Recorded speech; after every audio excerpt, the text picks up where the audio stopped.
예, 안녕하십니까. 서승복입니다. 오늘은 이제 전자파에 대해서 좀 공부를 해 보도록 하겠습니다. 여기 이제 내용들이 이제 좀 엄청 많은데, 오늘은 이제 전자파를 우리가 이제 공부를 하기 위해서 좀 사전에 좀 알아야 될 내용에 대해서 간단히 좀 먼저 언급을 좀 해 보도록 하겠습니다. 일단 우리가 이제 전자파 하게 되면 이제 좀 생각해야 되는 게, 어찌 보면 이제 가장 좀 어려운 부분이 이제 용어와 이제 규격 관련한 부분입니다. 그래서 일단 규격 관련한 부분은 좀 나중에 이제 차차 살펴보기로 하고, 일단 우리가 이제 EMI, EMC를 하기 위해서 가장 중요한 용어에 대해서 좀 살펴보도록 하겠습니다. 일단은 가장 이제 먼저 나오는 게 PI, 그 다음에 SI, 그 다음에 EMC 이제라는 내용이 있습니다. 그래서 우리가 이제 PI 같은 경우는 이제 파워 인테그리티.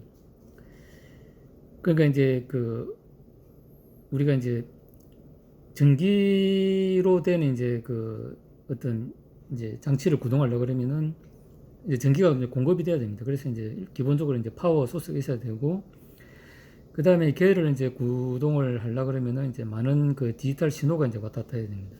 고주파, 아주 고주파의 이제 우리가 흔히 얘기하는 이제 마이크론이나 이제 그런 걸 제어를 하려고 그러면은 이제 속도적으로 처리되는 신호들이 이제 왔다 갔다 해야 되는 거죠. 그 다음에 이제 우리가 통신을 하려고 그러면은 이제 전자기장을 통해서 이제 공중으로 또 전자기파도 왔다 갔다 해야 됩니다. 이제 그런 이제 우리가 파워를 공급해야 되기 때문에 이제 요즘 이제 나오는 파워들은 대부분 이제 효율을 높이고, 그 다음에 사이즈를 이제 경량화, 이제 소형화하기 위해서 이제 PWM 제어, 이제 스위칭을 한 그런 파워를 많이 씁니다. 이제 그러다 보니까 스위칭 노이즈에 의한 이제 EMI 문제가 많이 생기는 거죠.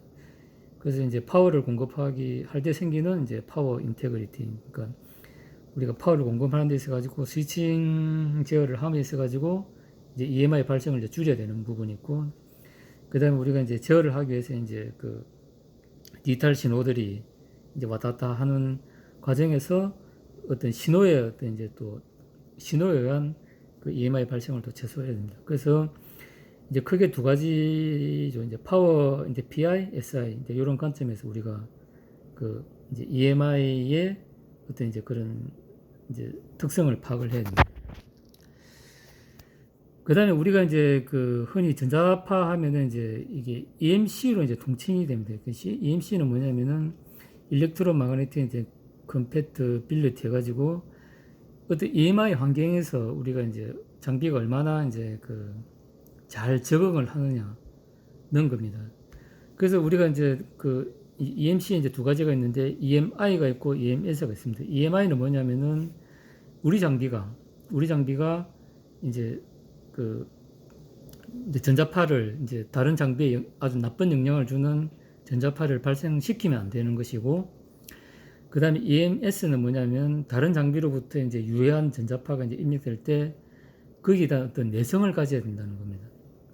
그래서 이제 내 장비가 나쁜 이제 전자파를 발생시키지 않도록 하는 게 EMI고, 그 다음에 이제 다른 장비로부터 오는 유해한 전자파로부터 내가 이제 충분한 내성을 가지는 게 EMS입니다. 그래서 우리가 이제 어떤 시험을 할 때 이제 EMI 측면에서 내가 어떤 나쁜 전자파를 발생시키지 않는지에 대해서 이제 규격을 정해가지고 시험을 하게 되고, 그 다음 EMS, 이제 다른 외부 환경으로부터 오는 전자파에 대해 가지고 내가 어느 정도 이제 내성을 가지고 있는지를 이제 평가하는 게 이제 EMS가 되겠습니다. 그래서 이제 EMC는 EMI 특성도 줘야 되고 EMS 특성도 줘야 되고, 내가 이제 나쁜 전자파를 발생시키지 않아야 되고, 그 다음에 외부로부터 오는 나쁜 전자파로부터 내 장비가 이제 안전하게 동작하도록 어떤 내성을 가져야 된다는 겁니다. 그래서 우리가 이제 시험하는 규격 중에 이제 CRE가 있습니다. C는 이제 Conducted Emission, 그러니까 내가 이제 그 도선을 통해서 나쁜 전자파를 방출해서도 안 되고, 그 다음에 레이티드 에미션, 이제 공중을 통해서 이제 내가 방사되는, 이제 그 공기를 통해서 방사되는 그런 이제 노이즈도 이제 최소화시켜야 된다는 것이죠. 그 다음에 CS 이제 Conducted Susceptibility 해가지고 그 이제 도선을 통해서 이제 유입되는 어떤 노이즈에 대해 가지고 내가 내성을 가져야 되고, 그 다음 RS Rated Susceptibility, 그러니까 공중을 통해서 이제 방사를 통해서 이제 내한테 유입되는 이제 그런 그 이제 방사 노이즈에 대해 가지고 내가 내성을 가져야 된다는 겁니다. 그래서 우리가 이제 EMI 시험을 할 때는 이제 크게 CRE, CS, RS 이렇게 크게 이제 네 가지로 이제 구분을 한다고 보시면 됩니다. 그걸 통칭해 가지고 이제 EMC, Electromagnetic 이제 Compatibility 이렇게 본다고 보시면 됩니다.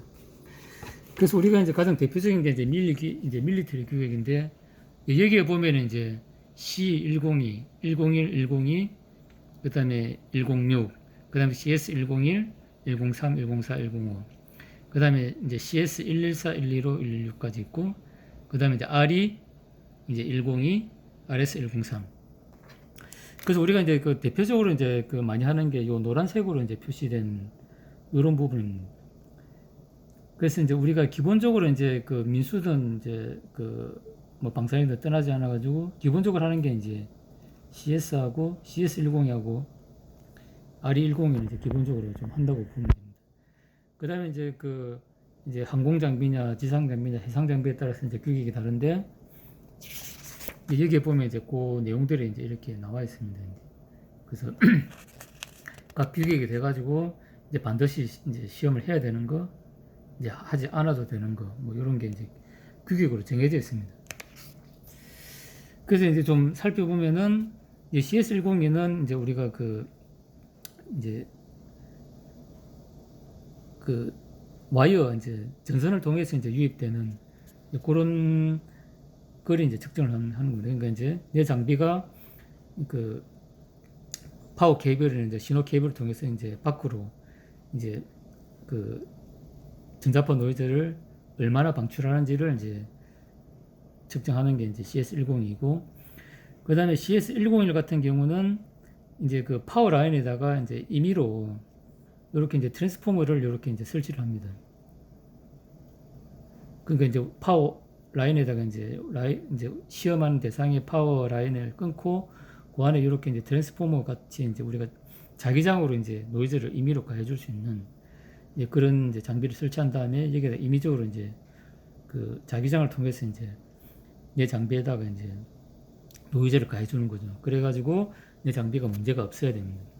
뭐 그렇게 하는 게 것이고, 그 다음에 또 많이 하는 게 CS114, 115, 116. 요거는 이제 그 요렇게 직접적으로 선을 사이에 연결하는 게 아니고, 내가 이제 파워 라인이 이렇게 있으면은 요런 식으로 이제 그 감사는 요런 이제 장비가 있습니다. 이렇게 이제 선을 둘러싸고 요 장비를 통해서 이제 내가 이제 그 노이즈를 이제 가해주는 겁니다. 그럼 이것도 마찬가지로 자기장을 통해서 이제 이게 노이즈가 가해지겠죠. 그래서 가해지는 파형의 형태에 따라서 이렇게 이제 시험을 하는데, 파형의 형태에 따라서 CS114, 115, 116. 그 114는 이제 이렇게 이제 주파수를 이렇게 이제 가했다가 안 했다가 가했다 안 했다 이렇게 하는데, 이 주파수가 이제 다른 겁니다. 그 다음에 이제 115 같은 경우는 이제 플스파를 이렇게 가해가지고 내성을 보는 것이고, 그 다음 116은 이제 그 감쇄 특성이 있는 이제 그 댐핑 파형을 이렇게 이제 넣어가지고 시험을 하는 것입니다. 그 다음에 RE102는 이제 그 안테나를 통해서 내 장비를 통해서 방사되는 노이즈를 이제 측정하는 게 이제 RE이고, 그 다음에 RS103은 이제 안테나를 통해서 내 장비에다가 이제 방사 노이즈를 인위로 쏩니다. 쏘아가지고 이제 그 내 장비가 이상 동작을 하는지 안 하는지 이제 보는 것인데, RS103은 이제 주파수 제약도 상당히 넓기 때문에 보통 이제 우리가 그 시험을 하는데 한 일주 이상 정도 이제 소비가 됩니다. 상당히 좀 긴 시간을 이용하는 것입니다. 그래서 보통 보면 이제 그 우리가 시험 시간을 볼 때는 이제 C102하고 R102는 이제 뭐 한 반나절 하면 이제 끝납니다. 근데 이제 CS114나 101, 그 다음에 RS103 같은 경우는 이제 이게 이제 주파수 제약도 많고, 그 다음 안테나도 자주 바꿔야 되고 하기 때문에 이제 좀 시간이 좀 많이 좀 걸리는 시험으로 보시면 됩니다. 그 다음에 이제 그 EMI 이제를 우리가 이제 하기 위해서 여기 보면은 또 내용들이 상당히 많이 있습니다. 그래서 보면은 우리가 이제 케이블과 관련된 부분, 그 다음에 장비의 배치, 그다음 특히 중요한 게 이제 PCB 패턴, 부품과 이제 그라운드 분리, 그 다음에 이제 우리가 특히 이제 L과 C, 인덕터와 캐패시터의 어떤 특성을 또 알아야 됩니다. 그 다음에 자폐에 대한 내용도 알아야 되고, 그 다음 우리가 PCB를 설계하거나 특히 이제 고주파 할 때 PCB를 설계하거나 할 때 이제 그 나타나는 이제 이 전성슬로 개념도 우리가 이해를 해야 됩니다. 그 다음 아주 기초적인 이제 부분으로 이제 전자기학에 대한 맥스웰 방정식에 대한 이런 부분도 좀 우리가 이제 기초적인 부분을 우리가 알아야 되고, 그 다음에 접지에 대한 부분, 이런 걸 우리가 이제 좀 이해를 좀 해야 됩니다. 그래서 간단히 이제 좀 이제 살펴보면은 그 이제 개별 부품에 대한 특성을 우리가 좀 이해를 해야 되는데, 우리가 이제 RLC가 이제 이렇게 이제 있다고 치면은 저주파일 때는 말 그대로 우리가 알고 있는 이제 그 저항 특성, 인덕 특성, 콘덴서 특성, 변압기 특성을 이제 이렇게 나타냅니다. 근데 이게 이제 고주파로 가게 되면은 그 이제 저항에 있는 이제 저항이나 그 다음에 인덕터나 그 다음에 이제 그 캡에 있는 이제 그 부품을 만들기 위해서 이제 안에 여러 가지 이제 구조가 이제 들어가는 거죠. 그러다 보면은 이제 아주 복잡합니다. 그러니까 단순한 와이어라도 이제 이렇게 이제 인덕터 성분이 이제 고주파에서 나타나게 되고, 이제 우리가 단순한 저항이라도 저항만 있는 게 아니고 그 리더선에 이제 L 성분, 그 다음에 이제 그 사이 캡 성분도 있는 거죠. 인덕터도 마찬가지입니다. 인덕터만 있는 게 아니고 그 리더에 포함된 이제 임피던스 성분, 그 다음에 이제 권선 사이에 생기는 이제 분포 용량, 캡 성분, 이런 게 있다는 거죠. 마찬가지로 캐패시터도 이제 캡만 있는 게 아니고 리드에 존재하는 인덕터와 이제 임피던스 R 성분도 있고 이제 있다는 겁니다. 그래서 이제 고주파로 가게 되면은 이제 이런 특성을 이제 부품들이 이런 이제 특성을 이제 보인다는 그런 걸 우리가 또 이해를 좀 해야 됩니다. 그 다음에 이제 우리가 그 PCB 패턴을 이제 하기 위해서는 이제 아주 중요한 개념인데 이게 이제 저주파 같은 경우는 이제 이제 리턴 패스입니다. 우리가 그라운드로 얘기하는 건데, 저주파 같은 경우는 전류가 이렇게 흐르면 아주 가까운 거리로 그냥 리턴이 됩니다. 근데 이제 고주파 같은 경우는 어떤 현상이 생기냐면은, 내가 이제 이렇게 고주파하면 이제 이게 계속 반복이 되겠죠. 이제 그러다 보면은 내가 같은 길을 그대로 따라오는 이런 경향이 있습니다. 근데 이게 그럴 수밖에 없는 게, 우리가 고주파 같은 경우는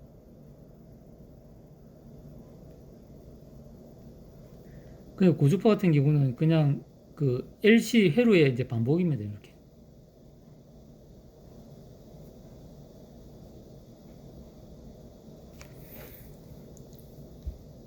그러니까 이제 저주파 같은 경우는 이제 이게 이런 게 없는 거죠. 이제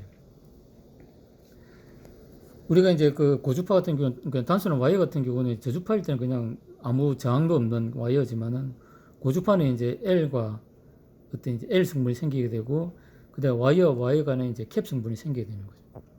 그래서 고주파 같은 경우는 이제 단순한 와이어라도 길게 되면은 이런 LC 성분이 생기는 거죠. 그러니까 이제 전류가 요렇게 흐를 거고 요렇게 흐를 거고 이런 식으로 이제 그러다 보면은 이제 요렇게 될 수밖에 없다는 거죠. 그러면은 우리가 이제 그 PCB 아트웍을 할 때 이제 고주파 이제 회로 같은 경우는 이제 이 리턴 패스도 엄청 중요하다는 거죠. 그냥 저주파 같은 경우는 밑에 그냥 쫙 깔아버리면 되는데